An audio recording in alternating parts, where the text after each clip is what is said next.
We know that the Antichrist is going to try to destroy the Jews just as Hitler did, and just as Haman did, and everybody else. And it's interesting that Gaddafi, let me just say real quick, I don't believe he's the Antichrist, I don't think I'm going there with that. But Gaddafi calls himself the King of Kings. Now the reason that's there is because the spirit of Antichrist is on that man.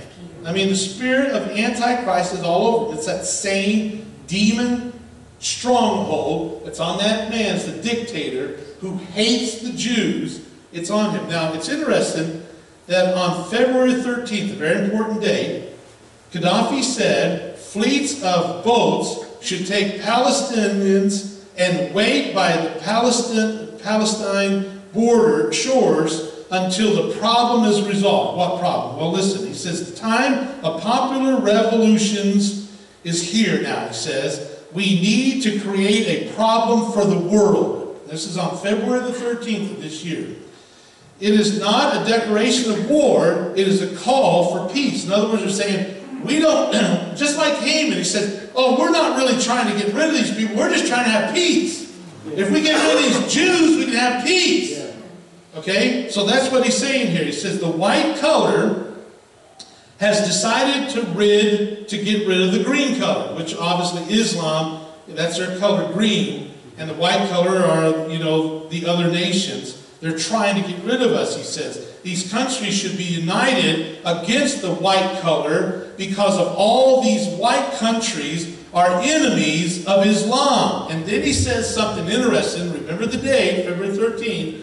He went on to say, all Arab states which have relations with Israel are cowardly regimes. And he's especially talking about Saudi Arabia and some of these other ones, Egypt that was friends with Israel. He says, you're all just a bunch of cowards. What you need to do is go up there and demand, no matter what, get the world to fight for this and destroy these Jews once and for all. Well, it's interesting that within only a month after making that statement, encouraging the Muslims to overthrow Israel, Gaddafi himself is seeing a revolution in his own country and the apparent overthrow of his dictatorship. The date, however, is rather interesting.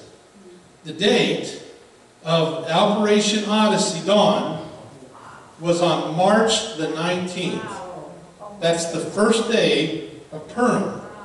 Now that's kind of odd, but you know what's added to that? The Iraqi freedom in Iraq began on March the 19th in the year 2003, which that year was the second day of Purim. Which also is kind of bizarre, that Desert Storm in Iraq actually ended on March the 28th, 1991, and in that year, it was the first day of Purim. Now, those are just coincidences to some people, but it's so interesting that Saddam Hussein was a very vocal enemy of Israel, a leader of the Muslim nations of Iraq. During the Desert Storm, if you remember, he knew he was losing, so he just started firing Scud missiles at Israel. But you know what? He was executed by hanging on December the 30th, 2006. That also was an interesting date because that is the exact same date that the infamous Grenada massacre took place in 1066, an event where Muslims raided and killed 4,000 Jews in one day. One of the top massacres of all time. The exact same people, he dies on that exact same day.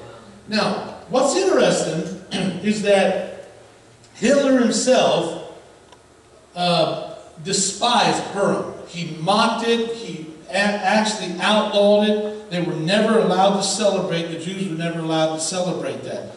Why that's interesting, though, is Julius Streicher, who was one of Hitler's men, he was called the #1 Jew baiter, not hater, but baiter, one that baits you to destroy you, was the editor of this newspaper. Now, this newspaper, for example, this particular one is called Who is the Enemy? And in this article, he blames the Jews for destroying the social order and claims that the Jews were the ones that were wanting war while the rest of the world wanted peace, just exactly like Haman did, just exactly like Gaddafi did, and everything else. But what's interesting about Julius Streicher is that when the man was, of course, here he is with Adolf Hitler, having Hitler signing his book. He was one of Hitler's right-hand men. He was tried at Nuremberg and was sentenced to death by hanging for his war crimes. Now, this is something interesting. At the judgment that was being read to him at Nuremberg, here's what it said, exact words. For his 25 years of speaking, writing, preaching hatred of the Jews, Streicher was widely known as a Jew baiter number one. In his speeches and articles, week after week, month after month, he infected the German mind with the virus of anti-Semitism and incited the German people to active persecution.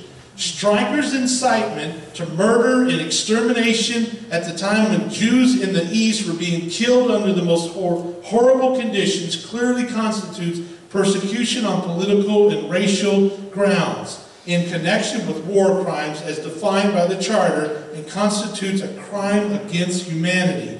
You know what's happening though? Is when he walked up, and Streicher walked up to the platform to be hung, the very last words that this man said, this man knew Jews backwards and forwards. Here's a man who spent his life to annihilate the Jews. Guess what the last words he said before he hung? Purim feast, 1946. He hollered that out. Now that's kind of bizarre because just like Haman, in the end, as Haman was hung, Streicher was also hung and found out, you know what? You can't eliminate these people. You're not going to win. And just as it says in Esther, so they hung Haman on the gallows that he had prepared for Mordecai. And then was the king's what? Wrath pacified. Let's stop there for a second. What are we talking about tonight? We're talking about the judgment of God, the wrath of God. Let me tell you something. God is a just God. And any just king or any just judge would never let someone go free who had done a crime. What would happen if they took your daughter and molested her and then raped her and then killed her? And the judge says, well, you know what, it seems like you're a pretty decent person, and you say you won't ever do that again. Okay, well, you know, go on. We'll just forgive you. Would you think that's a good judge? No, because the judge don't do that. The judge has to be fair. The judge has to be right. Well, you know what I think is interesting? Just the first day of this month. I'll show you how contemporary this is. The very last words, we just found this out in the news, I think it was yesterday. The very last audio tape. What would you think he would talk about? The very last words that is recorded of him is why he hates Israel. According, this is his own words, accordingly and with the will of God, our attacks, talking to America, will continue against you as long as your support for Israel continues.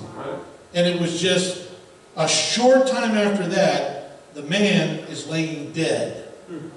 Now, why is that important? Well, did you know, folks, of all crazy things, that Obama and Hitler both died on May the 1st? And did you know that is a Jewish holiday? It's a Jewish holiday in the remembrance of the Holocaust, a day that is set aside to remember the plight of 6 million Jews being slaughtered by the Nazis. What is interesting about this is the fact that this very day, the noted Jew hater Osama bin Laden died. It's also the day that Jewish hater Adolf Hitler died. Both tried to rid the world of the Jews, but the Jewish people are still here, and bin Laden and Hitler are gone on the very same day. Now, like it or not, folks, no one has or ever will succeed in wiping out God's chosen people, the Jews. Because God has a plan for these people. And guess what? We call it what? A prophecy. You say, what do you mean, John? Did you know, folks, this is going to be hard to swallow, but prophecy is not about America. I hate to tell you this. When it talks about the kings of the East, it's not talking about people from New York. It's talking about the armies from the north. It's not talking about people coming from Canada. Because the direction is Israel. You know that did you know that all writing points to Israel? Yes. If you look at Israel on the map, anything to the right of Israel, they write from the right to the left. Anything on the left of Israel, they write from the left to right. It's like everything points to Israel. Israel is what it's all about. And that's what prophecy is about. See, that's why there's so much misunderstanding about the rapture and the tribulation. You know, Christians think they're going to go through the tribulation and somehow they're going to be made perfect through the tribulation. It doesn't. The tribulation has nothing to do with Christians. It's called the time of Jacob's trouble. Yeah.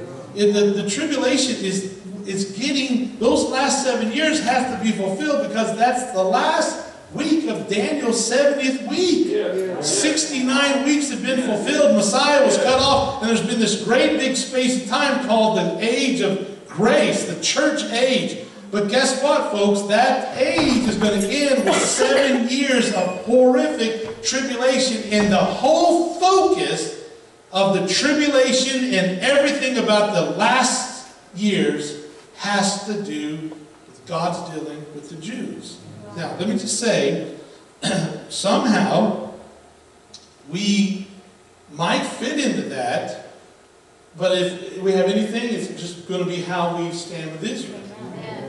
And that's why we as Americans need to be very cautious about what we do. Now I'm going to shut up now and let you guys go home. But let me leave you with just a final thought here. Getting back to the story of Esther.